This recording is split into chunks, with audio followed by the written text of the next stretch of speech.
ராசி நண்பர்களே, ரிஷபராசிக்காரங்க எப்பவுமே ஒரு சாந்தமான நிலையில் இருக்கணும்னு ஆசைப்படுவாங்க. ஆனால் அவங்கள படுத்துறது எல்லாமே கோவப்படுத்துகிற மாதிரியே எல்லாமே பண்ணுவாங்க. வாழ்க்கையில் எவ்வளோ முன்னேறினாலும் எப்போ பார்த்தாலும் சறுக்கிட்டே இருக்குது சார். என்னன்னே தெரில சார். ஒரு படி ஏறினா எவனோ ஒருத்தர் சறுக்கி விட்றான், பிடிச்சி இழுக்கிறான் சார். நிறைய ஏமாற்றங்களும் துரோகங்களும் தான் வாழ்க்கையில் வந்திருக்கு. காதல் அப்படிங்கிற ஒரு விஷயம் வந்துச்சு அப்படின்னா அது கசப்பாக தான் முடியுது. என்னன்னே தெரில. ஒரு காதல், 2 காதல், 3 காதல் கூட வந்துட்டு போயிருக்கு சார். எல்லாமே கசப்பாகவே போயிருக்கு. வாழ்க்கையில் எவனா ஒருத்தனுக்கு போய் நல்லது பண்ணணும் அப்படின்னு போனால் அவன் திருப்பி செய்கிறது எல்லாமே நம்மளுக்கு துரோகங்கள் தான் பண்ணுறான். ஒருத்தனை வளர்த்து விட்டது நான் தான் சார். அவன் இன்றைக்கி வளர்ந்து நிற்கிறான், என் முன்னாடி தான் நிற்கிறான். ஆனால் என்னை பார்க்கும்போது ஒரு மாதிரி அலட்சியமாக பார்க்குறான். அவன் பார்க்குற பார்வையிலே தெரியுது அவன் என்ன எப்படி பார்க்குறான் அப்படின்னு. என் கிட்ட கீழே வேலை பார்த்தவன் ஒருத்தன் மேலே என் பக்கமாக ஈக்குவலாக நிற்கிறான் சார். அவன்லாம் நல்லா பண்ணிகிட்ருக்கான், அவனோட தொழில் நல்லா பண்ணிகிட்ருக்கான். அது எப்படி ஏங்க மட்டும் செட் ஆகலை அப்படின்னு தெரியல. இது டைமா இல்லை ஜாதகமா இல்லை இந்த ராசிக்கே இப்படி தான் இருக்கா அப்படிங்கிற ஒரு கேள்வி கூட இருக்குது சார். ஒரு காலத்தில் பேக்கெட் ஃபுல்லாக பணத்தோடு தெரிஞ்சு சார். இப்போ ஃபுல்லாக கடனோடு தெரிஞ்சிருக்கு சார். நகை எல்லாமே அடமானத்தில் இருக்குது சார். அது என்ன வைக்க முடியல சார். இஎம்ஐ கட்டிக்கிட்டே மாதம் எனக்கெல்லாம் செலவாகிட்டே இருக்குது சார். என்ன பண்ணுறதுனே தெரில சார். பழசில் என்னை பார்த்து மதிச்சவங்க எல்லாருமே இப்போ ஒரு மாதிரி ஏளனமாக பார்க்குறாங்க சார். நான் செஞ்ச ஒரு விஷயம் வந்து ப்ளஸ் பாயிண்ட்டாக மாறினுச்சு. ஆனால் இந்த காலகட்டத்தில் ரொம்ப ஒரு கேள்விக்குறியாக எல்லாருமே பார்க்குற மாதிரி இருக்குது சார். என்னை பார்க்குறவன் என்னை கடங்காரனாக பார்க்குறானா இல்லை ஒரு ஏமாளியாக பார்க்குறானா, எப்படி பார்க்குறானே என்னால் கணிக்க முடியல சார். பழசில் ஒருத்தன் என் முன்னாடி வந்து நின்னா அப்படின்னா அவனை பார்த்து A to Z என்னால் சொல்ல முடியும். ஆனால் இப்போ நான் என்னோட கணிப்பிலே ஒரு மாதிரி தப்பாக இருக்க மாதிரி தோணுது சார் அப்படிங்கிற மாதிரி ஒரு கேள்வியோட இந்த ரிஷபராசிக்காரங்க இருக்கீங்க அப்படின்னா இது உண்மையா இல்லையான்னு மட்டும் மறக்காமல் கமெண்ட் செக்ஷனில் கீழே பதிவிடுங்க. உங்களுக்கான பதிவு தான் இந்த வீடியோ ஸ்கிப் பண்ணாமல் பாருங்கள். நிறைய பேர் ஜோதிட ரீதியான தகவலாம் கேட்கணுன்னு ஆசைப்பட்றீங்க. இப்போ தசாபுத்தி என்ன நடக்குது, இப்படி இருந்தால் இப்படி இருக்கும், இந்த காலகட்டத்தில் வந்து மீறலாமா அப்படிலாம் கேட்கணுன்னு ஆசைப்பட்றீங்க. கீழே கமெண்ட் செக்ஷனில் நீங்கள் உங்களோட கருத்துக்கள் இது உண்மையா இல்லையான்னு பதிவிட்டுட்டு டிஸ்கிரிப்ஷனில் நம்பர் வச்சுருக்கேன். ஃபேஸ்புக்கில்னா ஸ்க்ரீன்லேயே நம்பர் வச்சுருப்பேன். இந்த நம்பருக்கு நீங்கள் வாட்ஸ்அப்போட அது ஃபோனை பண்ணுங்கள். வெளிநாட்டில் இருக்க சார் எப்படி சார் பேசுகிறது அப்படின்னா நீங்கள் வாட்ஸ்அப் பண்ணலாம், ஒன்றும் பிரச்சனை கிடையாது. பண்ணிங்க அப்படின்னா உங்களுக்கு A to Z கம்ப்ளீட்டாக எல்லாத்தையும் சொல்லிடுவோம். உங்களுக்கு என்ன நடந்தது, என்ன நடக்க போகுது, என்ன நடக்க இருக்குது எல்லாமே A to Z கம்ப்ளீட்டாக சொல்லிடுவோம். அதே போல் இந்த ராசிக்காரங்களுக்கு ஒரு மெயினான ஒரு விஷயத்தையும் நான் சொல்லுவேன். இந்த ராசியில் பிறந்தவங்க மிகப்பெரிய ஒரு எப்படி சொல்கிறது, ஒரு ஸ்ட்ராட்டஜிக்கல் பர்சன் அப்படி சொல்லுவாங்க. ஆளுமை திறன் கொண்டவங்க நீங்கள். இந்த ராசிக்காரங்க எப்போவுமே ஒரு தனிப்பட்ட ஒரு விஷயத்தில் கொஞ்சம் முன்னாடி நிற்கக்கூடிய ஆள். இந்த ராசிக்காரங்களுக்கு இனி வரக்கூடிய காலகட்டம் எப்படி தெரியுமா இருக்க போகுது, நீண்ட நாட்களாக உங்களோடது பண கஷ்டமோ இல்லை பண விஷயமான கஷ்டமோ இல்லை ஏதாவது ஒரு நின்று போன பணமோ அதெல்லாம் இருந்துச்சு அப்படின்னா அதெல்லாம் கொஞ்சம் நகருங்க. பெருசாக இல்லை, கொஞ்சம் நகரும். பழைய பாக்கி தொகை எல்லாமே கிடைக்குங்க. திருமண பேச்சு முன்னேறும். அதே போல் வீடு, நிலம் அல்லது வாகனம் வாங்கக்கூடிய எண்ணம் வலுப்பெறுங்க. குடும்பத்தில் இருந்த குழப்பம் குறையக்கூடிய ஒரு காலகட்டங்க. இந்த காலகட்டத்தில் பழைய பாக்கி தொகை எல்லாமே கிடைச்சாலும் கொஞ்சம் டாக்குமெண்ட்ஸ் எல்லாம் கிளியர் பண்ணிவிட்டு வாங்கினீங்கன்னா ரொம்ப நல்லதுங்க. பழைய நண்பர் அல்லது காதல் மீண்டும் தொடர்பு கொள்ளலாம். சேமிப்பு மீண்டும் தொடங்கக்கூடிய ஒரு காலகட்டம். கடனை குறைக்க நடைமுறை திட்டம் உருவாகலாம். குடும்பத்தில் உங்கள் மதிப்பு அதிகரிக்கக்கூடிய ஒரு காலகட்டங்க. சிறிய வாய்ப்பு நிலையான வருமானமாக மாறலாம். இனி என்ன நடக்க போகுது அப்படிங்கிற உங்களோட கேள்விக்கு ஒரு முக்கியமான விஷயம், மெதுவான ஆனால் உறுதியான முன்னேற்றம் கிடைக்குங்க. வேலை தொடர்பான நல்ல தகவல் வரும். பணம் தொடர்பான காத்திருப்பு முடிவுக்கு வரலாம். பழைய பாக்கி தொகை கிடைக்கலாம். குடும்பத்தில் பேசாமல் இருந்தவங்க பேசலாம். திருமண பேச்சு மீண்டும் தொடங்கக்கூடிய ஒரு காலகட்டம். சொத்து ஆவண வேலை நகரலாம். சேமிப்பு திட்டத்தை தொடங்கலாம். தொழிலில் நிலையான வாடிக்கையாளரை உருவாக்கலாம். பழைய பிரச்சனைக்கு தீர்வு வருங்க. குடும்ப பணப்பிரச்சனை வந்து பேசி தீர்க்கக்கூடிய ஒரு காலகட்டமாக மாறுங்க. பழைய கடன் தொடர்பான அழுத்தம் குறையுங்க. சொத்து பங்கு பிரச்சனை எல்லாமே தெளிவாகுங்க. வேலை இடத்துல இருந்த தவறான புரிதல் குறையுங்க. காதல் அல்லது திருமண உறவில் முடிவு வருங்க. வாகனம் தொடர்பான பழைய சிக்கல் குறையுங்க. அதே போல் குடும்பத்தில் இருந்த கசப்பு குறையுங்க. பணத்தில் நல்ல கட்டுப்பாடு உருவாகுங்க. தேவையற்ற செலவுகளை குறைக்கக்கூடிய ஒரு காலகட்டமாக மாறுங்க. சேமிப்பை தனியாக வச்சுக்கோங்க. அது உங்களுக்கு ரொம்ப நல்லது. அதிக வட்டி கடனை குறைக்க முடிவு செய்யுங்க. அதே போல் குடும்ப செலவுக்கு வரம்பு வச்சுக்கோங்க. இவ்வளோ தான் செலவு பண்ணணும், இதுக்கு மேலே வீண் செலவு பண்ணக்கூடாது, ஆடம்பர செலவு பண்ணக்கூடாதுன்னு நோட் பண்ணிக்கோங்க. சிறிய முதலீட்டை நீண்ட காலத்துக்கு வச்சுக்கணும் அப்படிங்கிற ஞாபகம் வச்சுக்கோங்க.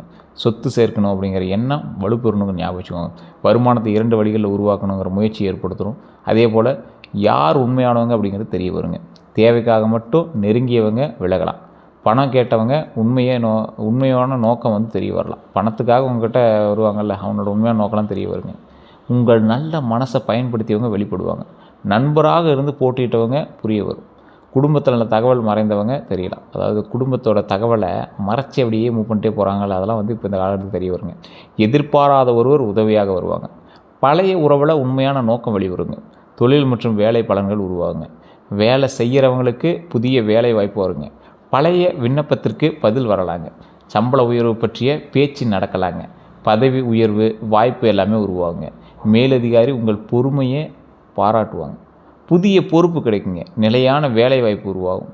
வங்கி, நிதி, சொத்து, உணவு இந்த கலை மற்றும் கலை அல்லது நிர்வாகத்துறையில் முன்னேற்றம் எல்லாமே கிடைக்குங்க. வேலை இடத்துல உங்கள் நம்பகத்தன்மை வந்து அதிகரிக்கும். பழைய வேலை இடத்துலேருந்து மீண்டும் அழைப்பு வரலாம். வேலை வேறு நகரத்திற்கு இடமாற்றம் வரலாம். வீட்டில் இருந்து செய்யக்கூடிய வேலை எல்லாமே நல்ல வேலையாக கிடைக்கலாம். உங்களுடைய யோசனை ஏற்றுக்கொள்ளப்படலாம். உங்களை குறைத்து மதித்தவங்க பின்னர் வந்து உங்கள் உதவியை நாடலாம். தொழில் செய்கிறவங்களை பொறுத்த வரைக்கும் பழகிய வாடிக்கையாளர் மீண்டும் வரலாம்.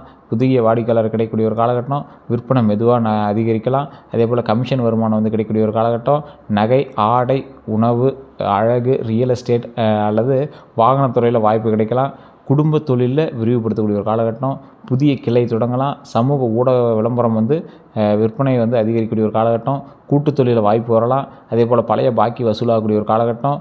வாடிக்கையாளர் நம்பிக்கை வந்து அதிகரிக்கக்கூடிய ஒரு காலகட்டம். சிறிய முதலீடு நிலையான வருமானத்தை மாறலாம். பெண்கள் தொடர்பான பொருட்களில் லாபம் வந்து கிடைக்கலாம். தொழிலில் கவனிக்க வேண்டியது அப்படின்னு பார்த்திங்கன்னா வாய்மொழி ஒப்பந்தத்தை மட்டும் நம்ப வேண்டாம். கூட்டு தொழிலில் எழுத்துப்பூர்வ ஒப்பந்தம் வந்து வச்சுக்கணும் அப்படின்னு ஞாபகம் வச்சுக்கோங்க. நண்பர் அப்படிங்கிறதுக்காக கணக்கு அலட்சியம் செய்யாதீங்க. வாடிக்கையாளருக்கு அதிக கடன் கொடுக்க வேண்டாம். அதே போல் உங்கள் தொழில் ரகசியத்தை அனைவரிடமும் கூற வேண்டாம். பழைய நஷ்டத்தை சரி செய்ய அதிக ஆபத்து எடுக்க வேண்டாம். ரொம்ப அப்படியே ரிஸ்க் எடுத்து பண்ணுறது மாட்டிக்காதீங்க. அதே போல் குறைந்த விலையில் அதிக வேலை வந்து செய்ய வேண்டாம். உங்களுடைய இதை நீங்களே வந்து மைனஸ் பண்ணிக்காதீங்க. தொழிலில் தேவையற்ற ஆடம்பர செலவை தவிர்க்கணும் அப்படின்னு ஞாபகம் வச்சுக்கோங்க. கணக்கை மற்றவங்களோட முழுமையாக ஒப்படைக்கணும் அப்படின்னு ஞாபகம் வச்சுக்கோங்க. புதிய கூட்டாளியை உடனே முழுமையாக நம்ப வேண்டாங்க. பணம் மற்றும் பொருளாதார நிலையை பொறுத்த வரைக்கும் பழைய பாக்கி தொகை வந்து கிடைக்கலாங்க. சம்பள உயர்வு கிடைக்கக்கூடிய ஒரு காலகட்டம். கமிஷன் வருமானம் வரலாம். கூடுதல் வேலை மூலமாக பணம் கிடைக்கலாங்க. வாடகை வருமானம் கிடைக்கக்கூடிய ஒரு காலகட்டம். தொழிலில் லாபம் மதிக்கக்கூடிய ஒரு காலகட்டங்க. நகை அல்லது சொத்து தொடர்பான பணம் வந்து கிடைக்கக்கூடிய ஒரு காலகட்டங்க. குடும்பத்தில் ஒருவர் உதவி செய்வாங்க.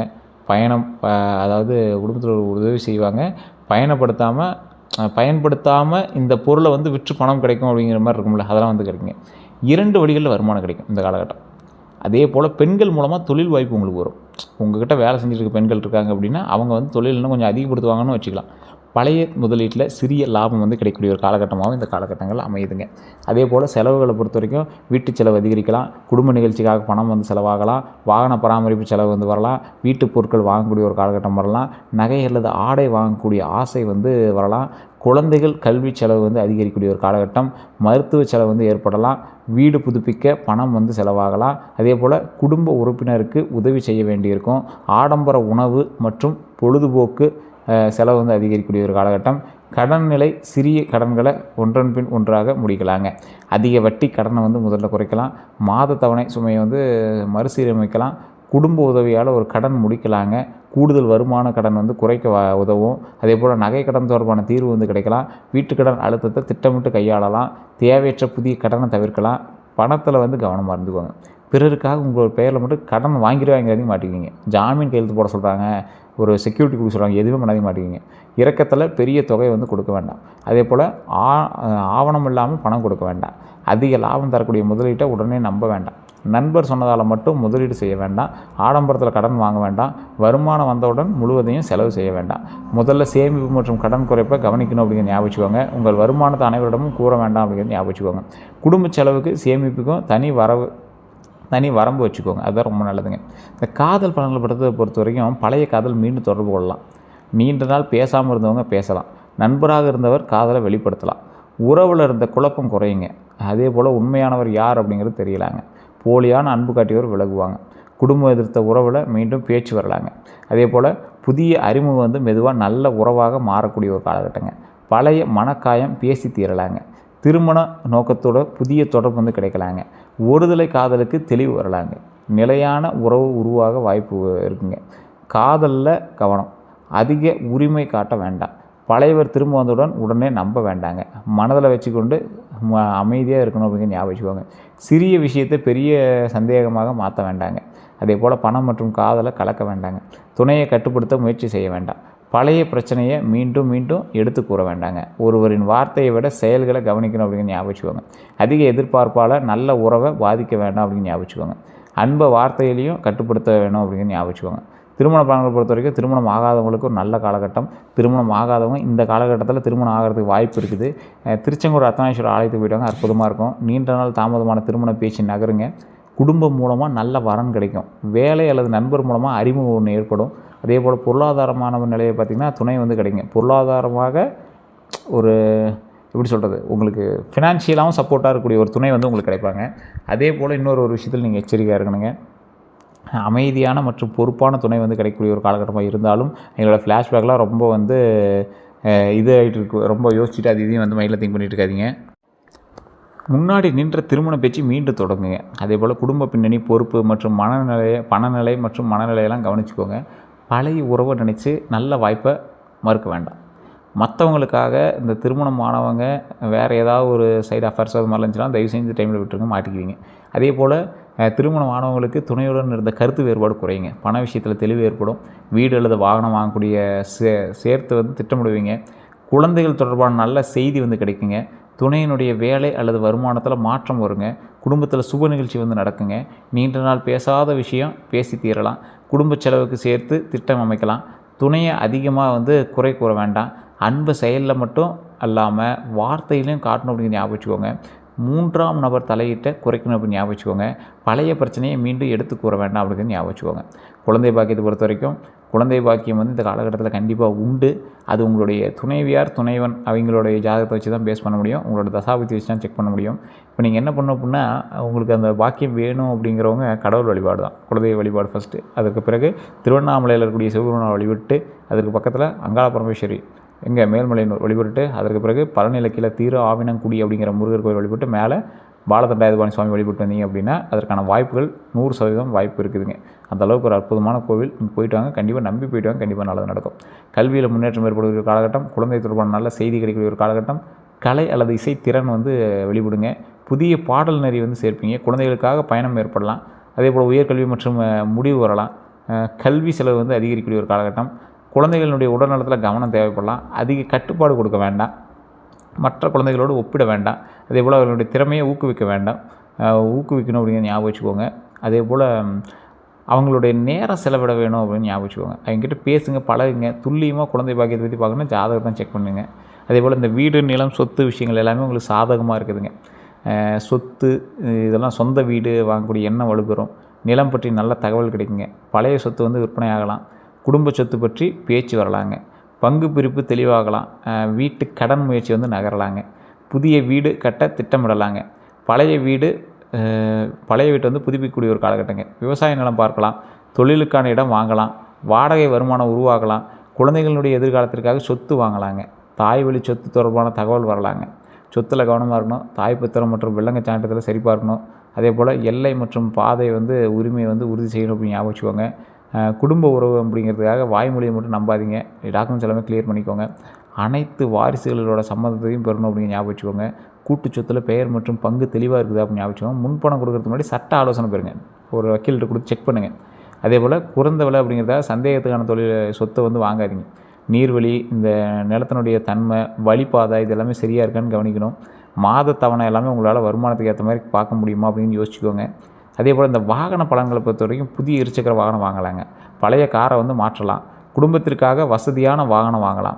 தொழிலுக்காக வாகனம் தேவைப்படலாம். அதே போல் பயன்படுத்திய வாகனம் நல்ல விலையில் வந்து கிடைக்கக்கூடிய ஒரு காலகட்டங்க. பழைய வாகனம் விற்று பணம் கிடைக்கக்கூடிய ஒரு காலகட்டம். வாகன கடன் முயற்சி வந்து நகருங்க. குடும்பத்துடன் நீண்ட பயணம் வந்து செல்லலாம். வாகன பராமரிப்பு செலவு வந்து வரலாங்க. வசதி அதிகமான வாகனம் வந்து வாங்க ஆசை வரலாம். வாகனத்தில் வந்து கவனமாக இருங்க. தோற்றத்தை மட்டும் பார்த்து வாங்க வேண்டாம். ஆவணம், காப்பீடு மற்றும் சர்வீஸ் வரலாற்றை வந்து பார்க்கணும் அப்படின்னு ஞாபகம் வச்சுக்கோங்க. பயன்படுத்திய வாகனத்தை மெக்கானிக்கிடம் காட்டணும் அப்படின்னு ஞாபகம் வச்சுக்கோங்க. மாத தவணை வருமானத்துக்கு ஏற்றதாக இருக்கணும் அப்படின்னு ஞாபகம் வச்சுக்கோங்க. சோர்வுடன் வாகனம் ஓட்ட வேண்டாம். கைபேசி பயன்படுத்திட்டு ஓட்ட வேண்டாம். அதே போல் இரவு மற்றும் மழைக்கால பயணத்தில் கவனம் தேவை. சிறிய கோளாறையும் அலட்சியம் செய்ய வேண்டாங்க. சமூக மரியாதைக்காக அதிக கடனில் வாகனம் வாங்க வேண்டாங்க. வெளியூர் மற்றும் வெளிநாட்டு வாய்ப்பு பொறுத்த வரைக்கும் வேலை காரணமாக வெளியூர் செல்லலாங்க. வேறு நகரத்திற்கு இடமாற்றம் வரலாம். வெளிநாட்டு நிறுவனத்திலிருந்து தொடர்பு கிடைக்கலாங்க. ஆன்லைன் மூலமாக வெளிநாடு வாடிக்கையாளர் கிடைக்கலாங்க. உணவு, அழகு, நிதி, விற்பனை அல்லது சொத்து துறையில் வெளியூர் வாய்ப்பு வந்து கிடைக்குங்க. நண்பர் அல்லது உறவினர் உதவி வந்து செய்வாங்க. கல்வி அல்லது பயிற்சிக்காக வெளியூர் செல்லலாங்க. தொழில் பயணம் ஏற்படலாம். புதிய இடத்துல தொழில் தொடங்கலாங்க. திருமணத்திற்கு பிறகு வெளியூர் செல்லக்கூடிய வாய்ப்பும் வருங்க. நீண்ட தூர பயணம் நல்ல தொடர்பு தருங்க. அதே போல் இந்த வெளிநாடு வெளியூர்லாம் வந்து ஓரளவுக்கு உங்களுக்கு பரவாயில்லையா இருந்தாலும் எச்சரிக்கையாக இருக்கணும். இந்த விசா, இந்த டாக்குமெண்ட்ஸ் எல்லாமே கரெக்டாக இருக்கான்னு பார்த்துக்கோங்க. குடும்ப வாழ்க்கையை பொறுத்தவரைக்கும் குடும்பத்தில் இருந்த கருத்து வேறுபாடுகள் குறையுங்க. நீண்ட நாள் பேசாமல் இருந்தவங்க மீண்டும் பேசுவாங்க. சுப நிகழ்ச்சி பற்றிய செய்தி வருங்க. வயதான ஒருவனுடைய உடல்நலத்தில் மட்டும் கவனமாக இருந்துக்கோங்க. இந்த குடும்ப செலவு அதிகரிக்கக்கூடிய ஒரு காலகட்டமாக இருக்குது. அதை பார்த்துருந்துக்கோங்க. சகோதர சகோதரி தொடர்பான நல்ல செய்தி வருங்க. குடும்ப சொத்து பற்றி பேச்சு நடக்கலாம். இந்த வீடு மற்றும் வீடு மாற்றம் அல்லது புதுப்பிப்பது இதெல்லாமே நடக்குங்க. உங்கள் பொறுப்பு அதிகரிக்கக்கூடிய ஒரு காலகட்டம். நீங்கள் செய்த உதவியோடைய மதிப்பு வந்து புரிய வருங்க. உங்கள் ஆலோசனை குடும்பத்தில் ஏற்றுக்கொள்ளப்படும். உங்களை வந்து குறை கூறியவங்க பின்னாடி வந்து உதவி கேட்பாங்க. அந்தளவுக்கு வந்து நீங்கள் வந்து வளர்ந்து வருவீங்க. குடும்ப அமைதிக்காக பிடிவாதத்தை குறைக்கணும் அப்படிங்கிற ஞாபகம் வச்சுக்கோங்க. பண விஷயத்தை தெளிவாக பேசணும் ஞாபகம் வச்சுக்கோங்க. எல்லா பொறுப்பையும் தனியாக ஏற்காதீங்க, மாட்டிக்குவீங்க. குடும்ப உறுப்பினர்கள்ட்ட கருத்தை வந்து கேளுங்க. மனதில் வச்சுக்கிட்டு அமைதியாக இருக்க வேண்டாம். அதே போல் இந்த ராசி பூமி தத்துவ ராசின்னு சொல்லுவாங்க. பூமி எப்படி தாங்கிட்டு இருக்குது எல்லாத்தையும், அது மாதிரி நீங்கள் எல்லாத்தையும் தாங்கிட்டே இருக்கணும் அப்படின்னு அவசியம் இல்லை. கொஞ்சமாவது அப்படியே ஓகே சார் பார்த்துலாம் சார், சரி பண்ணிக்கலாம் அப்படின்ட்டு சொல்லிட்டு உங்கள் வேலையை நீங்கள் பார்க்கணும் அப்படின்னு ஞாபகம் வச்சுக்கோங்க. நீங்கள் வந்து சுக்கிரன் அதிபதி உங்களுக்கு. நீங்கள் வந்து லக்ஸுரியாக இருக்கணும். அப்போனா நீங்கள் என்ன பண்ணணும், ஃபஸ்ட்டு வாகனத்தை சுத்தமாக வச்சுக்கணும். வண்டி வாகனம் சுத்தமாக இருந்துச்சு அப்படின்னா சுக்கிரனுக்கு ரொம்ப பிடிச்சது. வெள்ளி பொருட்களை சுத்தமாக வச்சுருந்தீங்க அப்படின்னா ரொம்ப அற்புதமாக இருக்கும். இது வந்து உங்களுக்கு வந்து இன்னும் வந்து வளர்ச்சி கொடுக்கும் அப்படிங்கிறது ஞாபகம் வச்சுக்கோங்க. மற்றபடி பணம், அழகு, வசதி, குடும்பம், சொத்து மற்றும் நிலைத்தன்மையோடு தொடர்புடைய ராசி நீங்கள். அதனால் இப்போ அற்புதமாக இருக்குதும். வாழ்க்கையில் வந்து நிலையான வருமானத்தை விரும்பக்கூடிய நபர் நீங்கள். திடீர் மாற்றங்களை விரும்ப மாட்டாங்க. அதே போல் ஒருவரை வந்து நம்பிய பிறகு நீண்ட காலம் நம்புவாங்க. அதே போல் குடும்பத்தை மிக முக்கியமாக நினைக்கக்கூடிய நபர் நீங்கள். வீடு மற்றும் சொத்து உருவாக்கணும் அப்படிங்கிற ஒரு ஆசை வந்து உங்களுக்கு இருக்குங்க. பணத்தை கணக்காக பயன்படுத்தக்கூடிய நபர் நீங்கள். அழகு, உடை, ஆடை மற்றும் வசதிக்கு ரசனை அதிகங்க.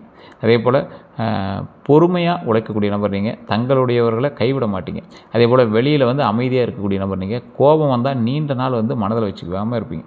அப்படியே மைண்ட்லேயே வச்சுட்டு இருப்பீங்க. டக்குன்னு அதை தூக்கி போட்டு சரி வா, உனக்கு ஹெல்ப் தானே வா பண்ணுறேன் அப்படிங்கிற மாதிரி ஒரு நபர் நீங்கள். பிடிவாதம் அதிகமாக இருக்கலாம், ஆனால் அதை கொஞ்சம் சரி பண்ணிக்க ஞாபகம் வச்சுக்கோங்க. வயது அதிகரிக்க பண நிலையும் சொத்து நிலையும் மேம்படலாங்க. மெதுவாக உயர்ந்தாலும் நிலையான வெற்றி பெறக்கூடிய நபர் நீங்கள். தற்போது மனதில் இருக்கக்கூடிய எண்ணங்கள் என்ன தெரியுமா? என் பணநிலை எப்போது சீராகும், என் கடன் எப்போ குறையும், எனக்கு சொந்த வீடு எப்போது அமையும், வேலை மாற்றலாமா, இந்த மாதிரி நிறைய உங்களுக்கு கேள்விகளாக இருக்குதுங்க. இந்த கேள்விக்கான பதில் ஒன்றே ஒன்று தான், உங்களோட ஜாதகம் தான் பேசும். இப்போ நான் சொன்ன விஷயங்கள் எல்லாமே ஒரு 80% நடக்குது அப்படின்னா உங்களோட ஜாதகம் தான் மீதி இருக்கிற 20% வந்து நிலைநிறுத்துங்க. ஸோ உங்களோட ஜாதகத்தை ஃபஸ்ட் செக் பண்ணிக்கோங்க. கீழே ஒரு நம்பர் கொடுத்து அந்த நம்பருக்கு வேணும் நீங்கள் வந்து ஃபோன் பண்ணி பேசி தெரிஞ்சிக்கலாம். நிறைய பேர் கேட்டே தான் இருக்கீங்க, சார் உங்களுக்கு ஃபஸ்ட்டு உங்களோட தசாபுத்தி என்னன்னு தெரிஞ்சால் தான் கரண்ட் நிலையை சொல்ல முடியும். அடுத்த கட்டங்கள் உங்களுக்கு எப்படி மாறுது அப்படிங்கிறது தெரிஞ்சால் தான் அடுத்து என்ன நடக்க போகுது அப்படிங்கிற சொல்ல முடியுங்க. இப்போ நான் சொன்ன விஷயங்கள் 80% உங்களுக்கு கண்டிப்பாக போடுதுங்க. மற்றபடி இந்த உடல் ஆரோக்கியத்தில் கொஞ்சம் கவனமாக இருந்துங்க. அது உங்களுக்கு ஒரு மெயினான ஒரு விஷயம். நிறைய விஷயத்தில் துரோகத்தை நீங்கள் அனுபவிச்சிருந்தாலும் இந்த காலகட்டம் உங்களுக்கு பெருசாக துரோகம் இருக்காது. ஏற்கனவே துரோகம் அனுபவிச்சிங்களாமே உங்கள்கிட்ட வந்து மண்டி போட்டு மன்னிப்பு கேட்பான், அந்தளவுக்கு இருக்கும். இந்த செய்வினை, இந்த கந்திஷ்டிலாம் இருக்கிறதுக்கான வாய்ப்புகள் இருக்குது. உங்களுக்கு பதட்டமாவோ இல்லை மனநிலையெல்லாம் ஒரு மாதிரி இருக்குது அப்படின்னா கமெண்ட் செக்ஷனில் பதிவிடுங்க. அப்படின்னா டிஸ்கிரிப்ஷனில் நம்பருக்கு அந்த நம்பருக்கு வந்து ஃபோன் பண்ணி பேசி தெரிஞ்சுக்கலாம் அல்லது வாட்ஸ்அப் பண்ணிக்கலாம். அதே போல் இந்த ராசிக்காரங்களுக்கு அதிர்ஷ்ட நிறம் வந்து வெள்ளை, க்ரீம் பச்சை, இளம் பச்சை அப்படின்னு சொல்லுவாங்க, க்ரீம் நிறம் சொல்லுவாங்க. அதே போல் அதிர்ஷ்ட எண்கள் 6, 2, 5ங்க. சாதகமான நாள் அப்படின்னு பார்த்தீங்கன்னா வெள்ளிக்கிழமை. அடுத்த 12 நாட்கள் கொஞ்சம் எச்சரிக்கையாக இருங்க. திருமணம் அல்லது காதல் பற்றிய தெளிவு கிடைக்குங்க உங்களுக்கு. அதே போல் தொழில் முடிவு வந்து உருவாகலாங்க. குடும்ப ஆதரவு வந்து அதிகரிக்கக்கூடிய ஒரு காலகட்டம். நீண்ட நாள் குழப்பம் வந்து குறையலாங்க. உடல் நலத்தை பொறுத்த வரைக்கும் தொண்டை தொடர்பான தொந்தரவு இருக்கும். கழுத்து வலி வந்து உங்களுக்கு ஏற்பட்டு உடல் எடை வந்து அதிகரிப்புருங்க. செரிமான பிரச்சனை உங்களுக்கு இருக்கும். தூக்கக்குறை வந்து உங்களுக்கு இருக்குங்க. உடல் சோர்வு இருக்குங்க. சளி அல்லது அலர்ஜியை பற்றி கொஞ்சம் இருக்குங்க. அதே போல் முதுகு அல்லது தோள்பட்டை வலி வந்து இருக்கும். அதிக இனிப்பு அல்லது கொழுப்பு உணவு வந்து காரணமாக தொந்தரவு ஏற்பட்டுருக்கும். மன அழுத்தம் கொஞ்சம் இருக்குங்க. இந்த மாதிரி தொந்தரவுலாம் கொஞ்சம் இருந்துச்சு அப்படின்னா கொஞ்சம் சரி பண்ணிக்கோங்க. மற்றபடி எல்லாமே நல்லா இருக்குது. இந்த காலகட்டம் உங்களுக்கு அற்புதமான காலகட்டம். வெள்ளிக்கிழமையில் மகாலட்சுமி வழிபாடு பண்ணுங்கள். ஓம் மகாலட்சுமியை போட்டு, ஓம் மகாலட்சுமியை போட்டு, ஓம் மகாலட்சுமியை போட்டு அப்படின்னு மறக்காம கமெண்ட் செக்ஷனில் 3 டைம் டைப் பண்ணுங்கள். வீட்டில் நெய் தீபம் ஏற்றுங்க, ரொம்ப நல்லது. மற்றபடி எல்லாம் சூப்பராக இருக்குது. இதுவரை நம்ம சேனல் சப்ஸ்கிரைப் பண்ண வந்து சப்ஸ்கிரைப் பண்ணிக்கோங்க. பக்கத்தில் பெல் பட்டன் மறக்காம ப்ரெஸ் பண்ணிக்கோங்க. ஃபேஸ்புக்கில் பார்த்தீங்கன்னா ஃபாலோ பண்ணிக்கோங்க. ஓம் மகாலட்சுமியை போட்டு, ஓம் மகாலட்சுமியை போட்டு, ஓம் மகாலட்சுமியை போட்டு அப்படின்னு மறக்காம கமெண்ட் செக்ஷனில் பதிவிடுங்க. எல்லோருக்கும் நன்றி நண்பர்களே.